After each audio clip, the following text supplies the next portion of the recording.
aking kakaroon ng devotion is the very word uttered from the lips of Jesus, begging the Father for forgiveness of those criminals and for those who nailed Him. Ayan. In the midst of pain, while He was being crucified, instead of thinking of Himself, He thought for others. This is a powerful testament to His love and forgiveness. Even in the face of suffering, this act of compassion extends beyond the immediate circumstances, offering a profound lesson about the nature of God, mercy, and the importance of extending forgiveness to others. Sinasabi pa niya dito sa word niya, for they know not what they do. Jesus is defending them. Pinagtatanggol niya yung mga criminals and yung mga nagpipierce sa kanya, yung nagpapako sa kanya. Habang pinapako siya sa mga kamay niya, sa mga paa niya, sinasabi niya, Lord, forgive them. Grabe yung heart ni Jesus. Diba?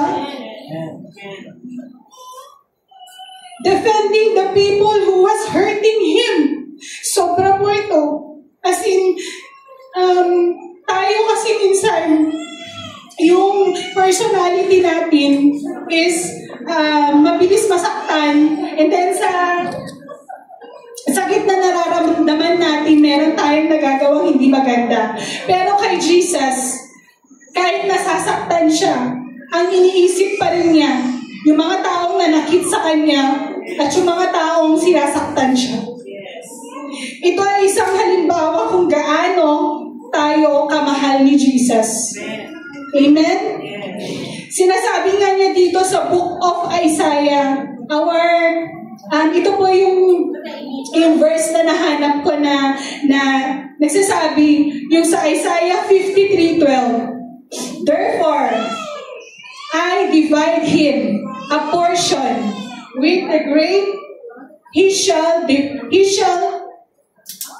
divide the spoil with strong, because he had poured out his soul unto death, and he was numbered with the transgressors, and he bare the sin of many, and made intercession for the transgressors.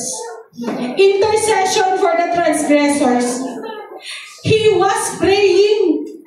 He was praying for the criminals. He was praying for the criminals, those who were crucifying Him. Jesus intercede. Grabe po, di ba? Yung pinapako ka na tapos pinagpe-pray mo pa sila. Pasensya na po kayo, sabi ko, ayaw ko umiyak. Pero kung naisip ko kasi yung pinagdaanan ni Jesus, parang grabe. Parang grabe. Tapos ginagawa pa natin, tapos na. Yan lang po. Jesus totally surrendered it all to the Father. Because Jesus had a complete trust and confidence to the Father.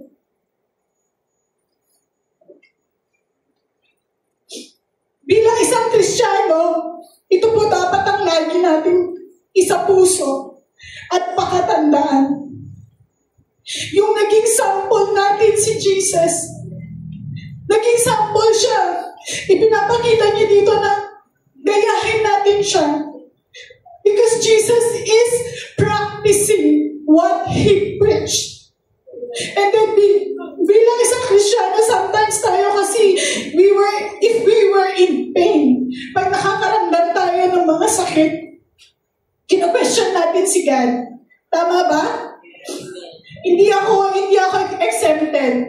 Kasi ako, nakaranas din ako ng questioning sa Lord dati. Kasi sa aking secular job, may taong sobrang nagda-down sa akin. Sinisiraan ako. Ang daming sinasabi. Hindi ko alam kung anong nagawa ko sa kanya, kung anong kasalanan ko sa kanya. And I endured it for years. Every day. Every day. And every night, I pray to God, the Lord strengthen me. Kasi minsan, nakakasalita na tayo or nakakaisip na tayo na hindi maganda. Kasi sa sinasabi na pati ibang tao naniniwala na dun sa na yung ibang tao. Knowing na nagawa ko, hindi ko alam kung ano yung nagawa kong mali or kasalanan sa kanya. Magkasama kami sa isang workplace at mapapaniwala niya ang lahat into all her lies. Then I always pray to God. Kasi minsan masakit sa loob. Masakit na talaga sa loob. And every night I ask for forgiveness to God for the feeling I cannot explain.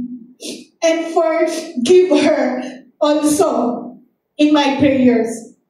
Kasi diba, every night, bago tayo matulog, hindi man natin alam or hindi man natin sinasadya, nakakagawa tayo or mayroong unforgiveness sa heart natin. Pero before tayo matulog, kahit anong mangyari, let's see to it na humingi tayo ng tawad and forgive sa lahat and give forgiveness sa lahat na nagkasala sa atin. And sa loob ng 3 taon, isang araw, nagkausap kami ng taong yun. Nagkausap kami. Actually, yung prayer and fasting ko, last time, nagkaroon ako ng prayer and fasting. Kasi ang pinagpe-pray ko, Lord, I pray na lahat ng prayers ng mga anak nyo, if they will obey, you're gonna give it to them. And nagkaroon po ako ng prayer and fasting. And sa prayer and fasting ko po, ang hiningi ko po kay Lord is pagkalooban na po ako at nakasabawa ko ng anak.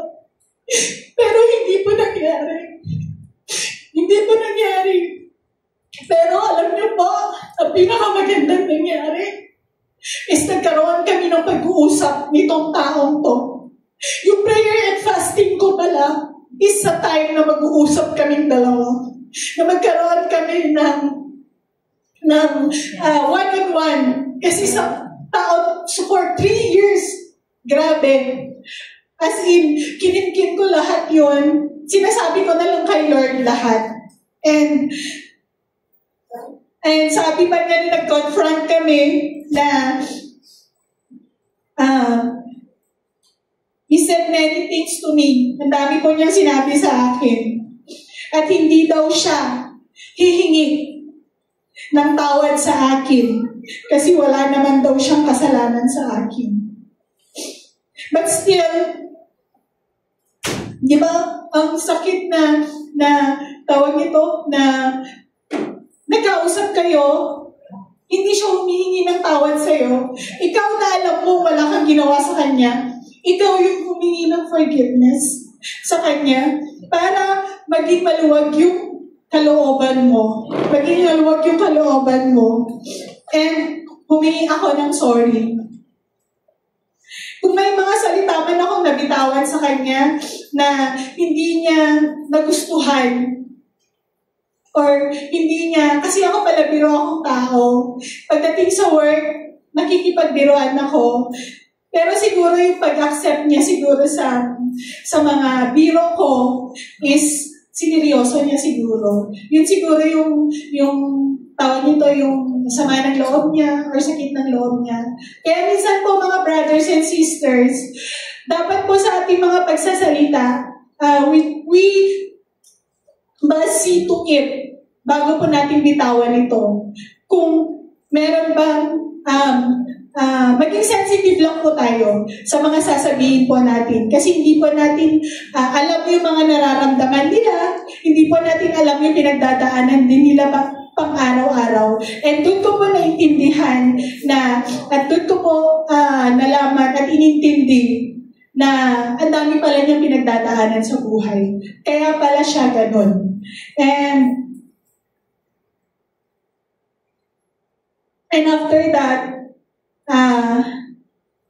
I give my total forgiveness and I was released. Ayan. Amen?